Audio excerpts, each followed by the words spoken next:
अस्सलाम वालेकुम सजनों, अज जिला सरगोदा के अंदर प्रोग्रेसिव फार्मर का एक कन्वेंशन सी।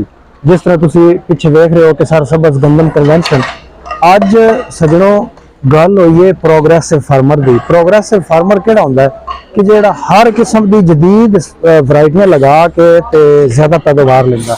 अज का जो कि कन्वेंशन सी गंदम के हवाले नाल, ते गंदम दे विच प्रोग्रेसिव फार्मर उन्होंने आंदे ने कि जेड़ा 80 प्लस मन फी एकड़ पैदावार लेगा।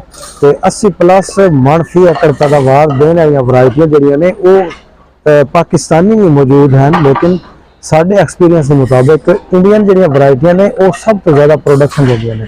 उन्होंने विच टॉप ऑफ द लिस्ट जी है वो 187 BBW 187, उस तो बाद PWD 303 और उस तो बाद 372 वो वैरायटियां ने कि जड़ियां कि वाकई 80 प्लस प्रोडक्शन देंदियां ने। आज का जड़ा गंदम का कन्वेंशन सी सैमीनार सी सरगोदा के अंदर, वो सिर्फ और सिर्फ प्रोग्रेसिव फार्मर बनने की तरहीद दी गई है। और जो प्रोग्रेसिव फार्मर इतने मौजूद हैं पूरे डिवीजन के, उन्हों का इंट्रोडक्शन दिता गया कि देखो जी यह जो फार्मर हैं ये थोड़ी जी मेहनत करके एक अच्छी वैरायटी लगा के ज़्यादा से ज़्यादा प्रोडक्शन लेंगे हैं। तो क्यों ना दूजे फार्मर भी जोड़े ने जो 20 35 मन 40 मन लैके खुश हो जाते हैं, वो भी जनाब ज़्यादा से ज़्यादा अच्छी इकसाम लगा के प्रोडक्शन लै सकें। दोस्तों आज का सेमिनार यही सी।